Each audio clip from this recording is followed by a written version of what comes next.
Hello my dear students. So I hope आप सब अच्छे होंगे और मैं आज आपके पास आई हूँ एक नई वीडियो लेकर। बहुत दिनों के बाद मैं एक वीडियो लेके आई हूँ क्योंकि इधर बीच एग्ज़ाम्स चल रहे थे आप सभी के और मेरे भी एग्ज़ाम्स चल रहे थे। तो मैंने कहा ये जब एग्ज़ाम ख़त्म हो जाएंगे फिर उसके बाद में हम नई शुरुआत करते हैं, नया सेमेस्टर से नया सिलेबस आपको प्रोवाइड करते हैं। तो आज मैं आपको बताऊंगी कि आपका सेकेंड सेमेस्टर का जो सिलेबस है वो क्या है, आपको क्या क्या पढ़ना है, आपको कौन कौन से प्रैक्टिकल देने हैं। ऑल द इन्फॉर्मेशन मैं आपको इस वीडियो में बताने वाली हूँ। वीडियो में बने रहिएगा एंड तक की, क्योंकि लास्ट तक की मैं हर एक आपको इम्पॉर्टेंट पॉइंट बताऊंगी आपके सेमेस्टर से रिलेटेड, क्योंकि जो बीएलएड है वो सेमेस्टर वाइज अभी हुआ है, तो जिसकी वजह से ये इन्फॉर्मेशन बहुत ही रेयर ही कोई दे पाता है। इसलिए मैं आपसे रिक्वेस्ट करूँगी कि मेरी वीडियो में आप लास्ट तक की बने रहें और मुझे सपोर्ट करें और मेरे चैनल को सब्सक्राइब करें, लाइक कमेंट शेयर भी करें।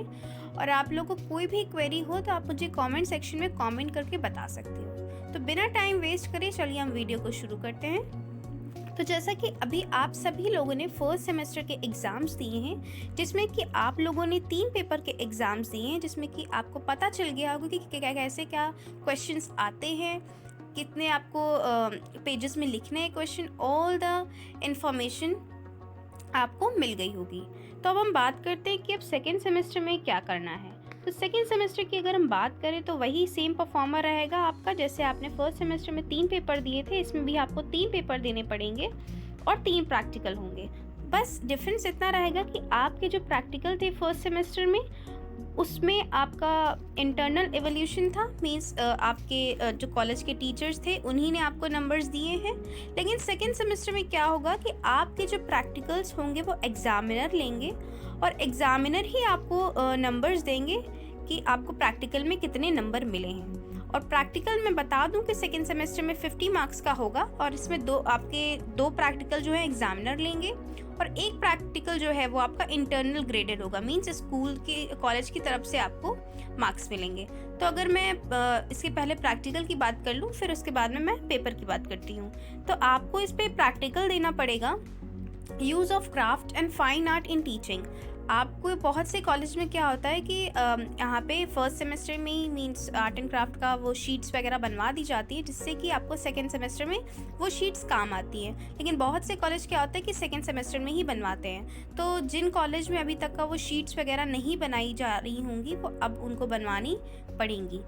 जैसे कि आपको पता होगा कि कार्टेज शीट क्या होती है। तो आपको कार्टेज शीट पे नई मीन्स आपको इमेजेस ड्रॉ करनी पड़ेंगे और वो आपका आर्ट एंड क्राफ्ट का टीचर आपको बताएगा कि आपको कौन सी इमेज कैसी क्या बनानी है। और आपको इसमें पोस्टल कलर्स यूज़ करने होंगे, आपको इसमें ग्लेस पेपर की कटिंग्स करके चिपकाना होगा। मीन्स वो आपको टीचर आपके कॉलेज के पूरा आपको अच्छे से एक्सप्लेन कर देंगे। मैं इसके लिए आपको एक अलग से वीडियो भी बना के दूँगी कि किस तरीके से आपको कार्टेज शीट पे आपको ये सब चीज़ें बनानी है।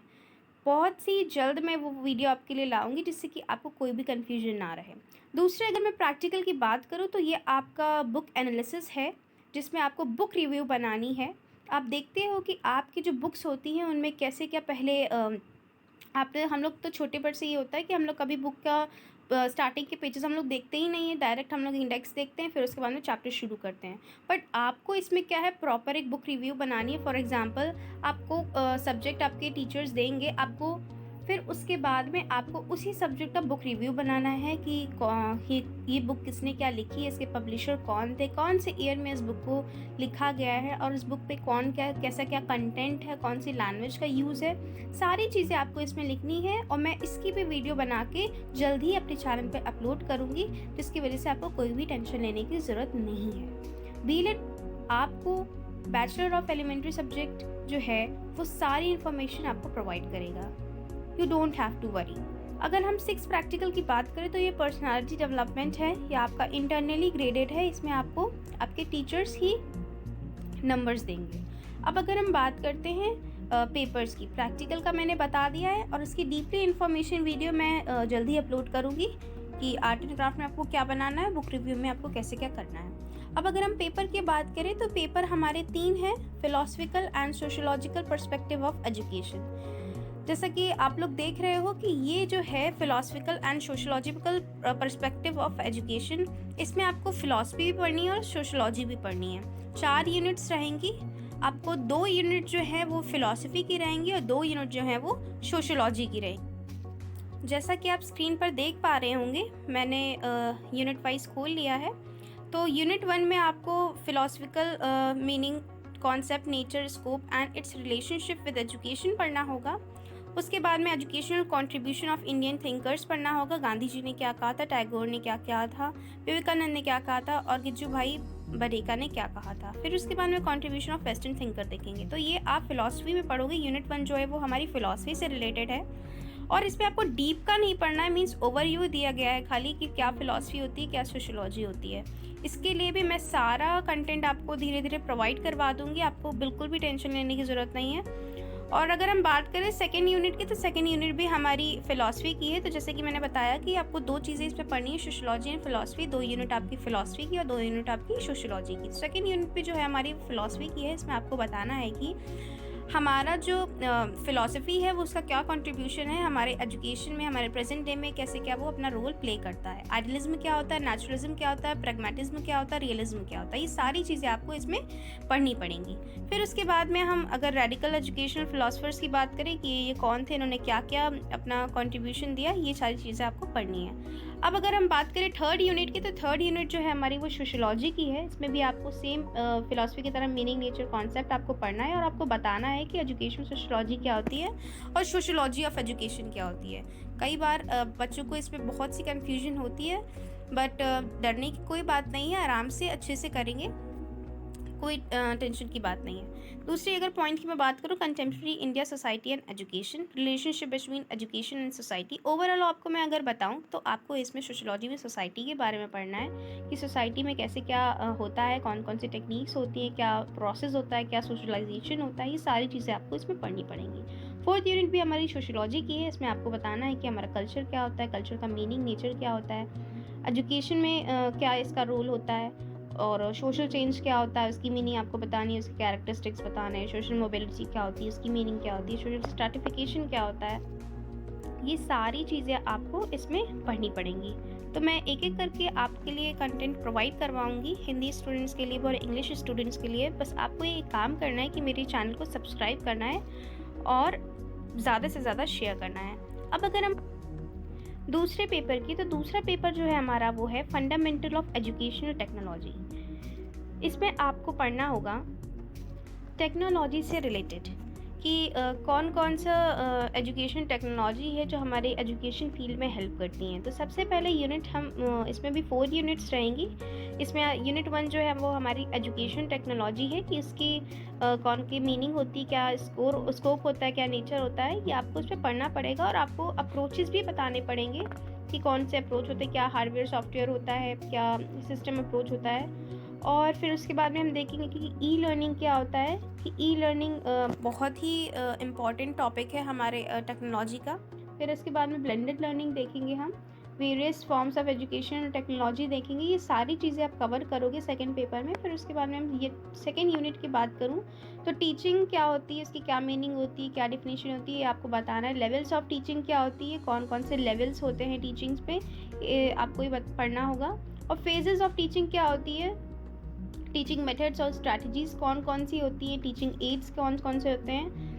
तो ये लगभग से सारे ही टॉपिक ये बहुत ही इम्पॉर्टेंट है आपके लिए, क्योंकि यही सब टॉपिक जो है वो आपको आगे सेमेस्टर में काम आएंगे, आपके माइक्रो टीचिंग में काम आएंगे। तो ये आपको बहुत ही अच्छे से पढ़ने पड़ेंगे, क्योंकि फर्स्ट सेमेस्टर जो है वो हमारा वो इजीली निकल गया, बट सेकेंड सेमेस्टर जो है वो थोड़ा सा लेवल अप हो जाता है, क्योंकि उस पर बच्चा कहीं ना कहीं ट्रेंड हो जाता है, उसको एक्सपीरियंस हो जाता है ये कैसे कैसे पढ़ना है, कैसे क्या पेपर आता है। आई होप आपको मेरी बात समझ में आ रही होगी। अब अगर हम यूनिट 3 की बात करें तो इसमें आपको कम्युनिकेशन बताना है, कि जैसे कि आपने पहले भी पढ़ा होगा कि कम्युनिकेशन क्या होता है, उसका कौन कौन से प्रोसेस इन्वॉल्व होता है, ये सारी चीज़ें आपको बतानी है। और बैरियर्स भी एक्सप्लेन करने हैं कि कम्युनिकेशन में कौन से बैरियर होते हैं जो रोकते हैं कम्युनिकेशन को। फिर उसके बाद में आपको माइक्रो टीचिंग पढ़नी है, जो कि आपके 4th सेमेस्टर में होगी भी, तो इसके बारे में आपको पढ़ना पड़ेगा। फिर उसके बाद में आपको टीचिंग स्किल्स के बारे में पढ़ना पड़ेगा। ओपन एजुकेशन क्या होती है, मूक क्या होता है, यूनिट 4 की अगर हम बात करें तो मॉडल्स ऑफ टीचिंग क्या होती है, उसकी आपकी डेफिनेशन बतानी है, मीनिंग बतानी, कैरेक्टरिस्टिक्स बताने हैं, फिर आपको प्रोग्राम इंस्ट्रक्शन बताने हैं, वर्चुअल रियलिटी इन एजुकेशन क्या होती है, ई लाइब्रेरी क्या होती है। तो आपको ये सारी ही 4th यूनिट आपको बहुत ही इम्पॉर्टेंट है आपके लिए, प्रेजेंट के लिए भी और फ्यूचर के लिए भी, क्योंकि कहीं ना कहीं आपको ये चीज़ें बहुत ही हेल्प करेंगी आने वाले सेमेस्टर्स में। तो मैं आपसे तो यही कहूँगी कि इनको आप बहुत ही अच्छे से पढ़ें और इसके हर एक कंटेंट मैं आपको अवेलेबल करवाऊंगी। आप बिल्कुल भी चिंता करने की कोई ज़रूरत नहीं है। अब अगर हम बात करें थर्ड पेपर हमारा जो है वो बेसिक ऑफ कोर डिसिप्लिन है, मैथ्स एंड नेचुरल साइंस। तो इसमें भी आपको मैथ्स और साइंस पढ़नी पड़ेगी। 2 यूनिट हमारी मैथ्स की होंगी और 2 यूनिट हमारी साइंस की होंगी, और बहुत ही हाई लेवल की नहीं होगी, इसमें बहुत ही इजी टॉपिक्स हैं इसमें, तो आपको इसके लिए टेंशन लेने की ज़रूरत नहीं है। आइए हम देख लेते हैं कि कौन कौन से टॉपिक हैं इसमें। सबसे पहले अगर हम मैथ्स की बात करें तो आपको मैथ्स का मीनिंग, नेचर, स्कोप बताना है कि मीनिंग, नेचर क्या होता है, मैथ्स की क्या इम्पॉर्टेंस होती है हमारे मैथ्स की हमारे एजुकेशन सिस्टम में, और इसका क्या एम होता है, क्या ऑब्जेक्टिव होता है ये मैथ्स का, और development of mathematics as subject and discipline. आप लोग देख रहे होंगे तो कहीं ना कहीं बच्चे थोड़ा अजीब सोच रहे होंगे कि मैथ्स में ये सब क्या आ गया, मीनिंग क्या होती है, क्या ये तो कभी पढ़ा ही नहीं। तो बहुत ही आसान है, टेंशन लेने की कोई ज़रूरत नहीं है। जो लोग साइंस स्टूडेंट्स हैं उनके लिए तो थोड़ा सा आराम यहाँ पे रहेगी। बाकी जो नॉन साइंस स्टूडेंट हैं उन लोग के लिए भी हार्ड नहीं है, इजी है, बहुत ही इजी वे में आपको मैं बताऊँगी सारी चीज़ें। बस आपको मेरे चैनल पर बने रहना है। और अगर हम यूनिट 2 की बात करें तो ये कहीं ना कहीं थोड़ा लगाने वाले के उससे आ जाता है कि नंबर सिस्टम क्या होता है, रेशियो एंड प्रोपोर्शन आपको पढ़ना पड़ेगा। इसके बीच थोड़े बहुत आपको सम्स में बताऊंगी कि कौन कौन से कैसे क्या आते हैं। फ्रैक्शन, डेसिमल आपको बताना पड़ेगा। फिर मास, एरिया, वॉल्यूम क्या होता है, बहुत ही छोटी छोटी चीज़ें हैं जो कि आपने क्लास 10 तक की पढ़ी भी होंगी। 11-12 में जिन बच्चों ने साइंस नहीं भी लोगी, कहीं ना कहीं उनको भी ये सारी चीज़ें आती ही होंगी, क्योंकि ये सारे जो टॉपिक्स हैं वो क्लास 10 तक की टॉपिक्स हैं, वो आते ही होंगे आप लोग को। आप लोग ने ग्राफ वगैरह बनाना सीखा होगा कि कैसे क्या ग्राफ होते हैं, और ट्राइंगल्स पढ़े होंगे, सर्कल्स पढ़े होंगे, रेशियो एंड प्रोपोर्शन पढ़ा होगा, इंटरेस्ट, प्रॉफिट, लॉस पढ़ा होगा। तो कहीं ना कहीं ये सारे टॉपिक आप पहले कहीं ना कहीं पढ़ चुके होंगे, तो आपको आसानी होगी पढ़ने में। तो बिना जिन्होंने साइंस नहीं ली है वो उनके लिए मैं बता दूं कि आपको टेंशन लेने की कोई ज़रूरत नहीं है, बहुत ही ईजी टॉपिक है और अच्छे से हो जाएंगे। अब अगर मैं बात करूँ यूनिट 3 और 4 की, तो ये यूनिट जो है वो साइंस की यूनिट है। जैसे कि मैंने बताया कि 2 यूनिट मैथ्स की रहेंगी और 2 यूनिट्स साइंस की रहेंगी। तो आपको 3rd यूनिट में पढ़ना होगा meaning, nature of scope of science की क्या होता है, साइंस का मीनिंग, नेचर, और फिर एम्स और ऑब्जेक्टिव क्या होते हैं साइंस को पढ़ने के, और development of science as a subject क्या होती है। इसमें आपको थ्योरी पोर्शन पढ़ना पड़ेगा यूनिट 3 में। और यूनिट 4 में की अगर मैं बात करूँ तो सेम वही प्रोसीजर रहेगा जैसे कि मैथ्स में मैंने बताया कि क्लास 10 तक के टॉपिक आपको इसमें पढ़ने पड़ेंगे। आपको फिजिक्स, केमिस्ट्री सारी मिक्स है इसमें। आपको बताना है कि डेंसिटी, प्रेशर, एनर्जी ये सब क्या होता है, रिफ्लेक्शन क्या होता है, रिफ्रैक्शन क्या होता है, जो कि आपने क्लास 10 तक की पढ़ा होगा, स्पेशली क्लास 10 के टॉपिक हैं इसमें। फिर आपको फिजिकल एंड केमिकल चेंजेस के बारे में बताना होगा, क्या होता है नॉन मेटल्स, क्या होते हैं मेटल्स, क्या होते हैं, इनका डिफरेंस क्या होता है। फिर आपको क्लासिफिकेशन ऑफ लिविंग और वर्ड बताना पड़ेगा। फोटोसिंथेसिस क्या होती है, ट्रांसपोर्टेशन क्या होता है, बायोडाइवर्सिटी लॉस क्या होता है, ये सारे टॉपिक्स आपको इसमें पढ़ने पड़ेंगे। तो मैं आपको अच्छे से हर एक टॉपिक पढ़ाऊँगी और इम्पॉर्टेंट क्वेश्चन भी बताऊँगी। बस आपको क्या करना है, आपको मेरे चैनल को सब्सक्राइब करना और ज़्यादा से ज़्यादा आपको मेरे चैनल को अपने फ्रेंड सर्कल में शेयर करना है, और उन्हें बताना है कि इससे रिलेटेड इन्फॉर्मेशन सिर्फ़ और सिर्फ मेरे ही चैनल पे अच्छे से आपको मिल पाएगी। वीडियो में बस इतना ही बताना था। तो ये थे आपके 3 पेपर और 3 प्रैक्टिकल। जैसा कि मैंने आपको बताया कि सेकेंड सेमेस्टर में आपके वही प्रोसीजर चलेगा, 3 प्रैक्टिकल और 3 पेपर का।